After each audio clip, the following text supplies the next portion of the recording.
What's going on, dudes and dudettes? So Duke over the weekend did beat UConn 26-21. They were pretty much leading pretty easily, and then they kind of gave up the lead, and then they were able to get back the lead and kind of hold off UConn there at the end. I think it was like an interception or fourth down or something like that, turnover on downs. But either way, stepped up. I don't think the defense got a sack or anything like that. I know they have been leading the nation, or at least definitely top 5 in the nation in tackles for loss, excuse me, and sacks as well, but definitely everybody stepped up.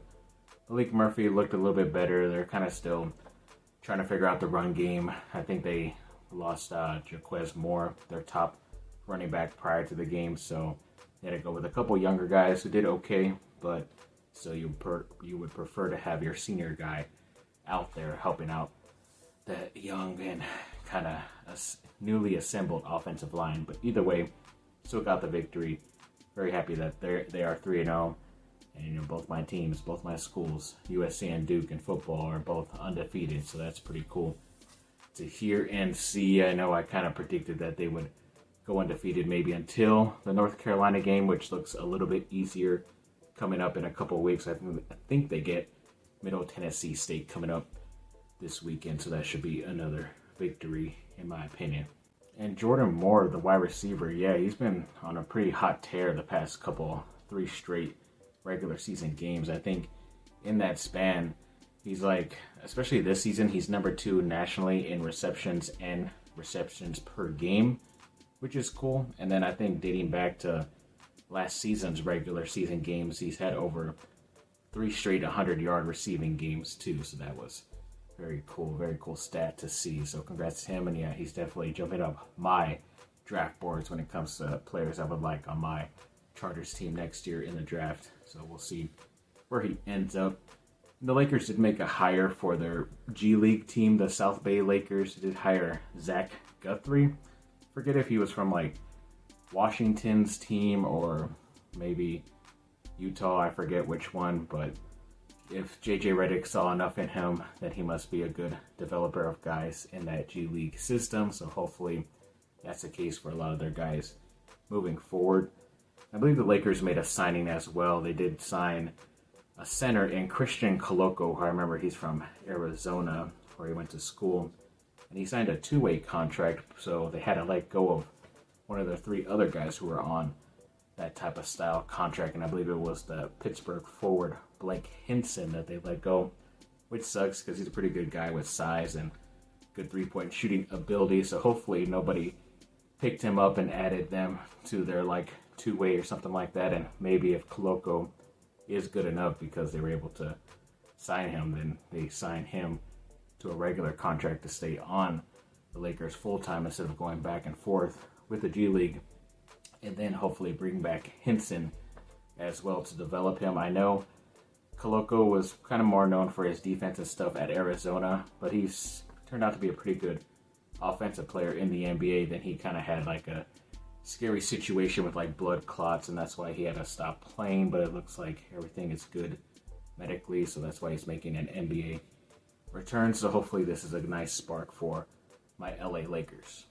An ex-Duke forward, AJ Griffin, who got traded during this offseason from the Hawks to the Rockets, looks like he says he's contemplating and really considering stepping away from basketball fully.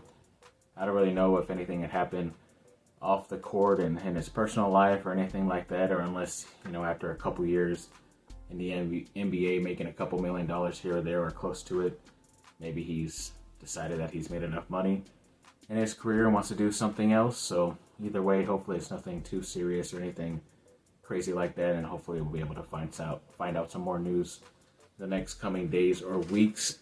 And then that 4-star guard Acaden Lewis looks like he put out a Final Four, and Duke did make the list, and he had some like nice things to say about even John Shire, but pretty much all those Final Four coaches except Kentucky, he had like one word to describe everybody, and he said they were interesting. So I don't know exactly what that means when it comes to recruiting. It's just, yeah, they have a new head coach, and maybe he's saying it's interesting just to see how they do this season, because I don't know if he's going to commit before the fall basketball season starts for college or not. But either way, at least Duke did make the Final Four for one of those talented guys out there.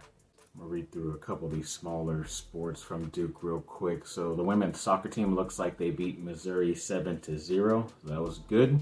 The women's volleyball team, they did beat Princeton 3-2. So a bunch of nerds out there playing. But then they also lost the next game to St. John's 1-3, which sucked. Then the USA national team, I think of swim and dive, they added 2 Duke players. I believe the first one was Kaylin Gridley. She does the 100 and 200 breaststroke. And then Ashley Titchwell, who does the 1500 FR/10K. So I don't know what the heck that means, but they're both on there, so that's pretty cool. Then the National Lacrosse League had the #1 pick go from Duke in Brennan O'Neill, so that's pretty cool. Him to be able to continue his career after Duke. And then Peyton St. George, I believe, was a softball player at Duke. Looks like she's going to be retiring from one of the pro leagues out there when it comes to softball. So yeah, that's pretty cool. From like high school when there weren't any like pro leagues other than like football and basketball really. And now it comes to lacrosse, soccer, women's and men obviously. And then, you know, a lot of other sports too. There's a lot of pro leagues out there for a lot of these athletes to continue playing, because it kind of seemed like you go to school and then that's the only time you really get to play your sport unless you're in an Olympic type of sport. But now they get to become professional after college, which is pretty cool. So I'm glad a lot of these Duke and USC athletes are getting some recognition and playing time after their career ends in college. So thanks for watching, people. Like and subscribe. Comment down below. Let me know what y'all think. Have a great rest of your day. Bye.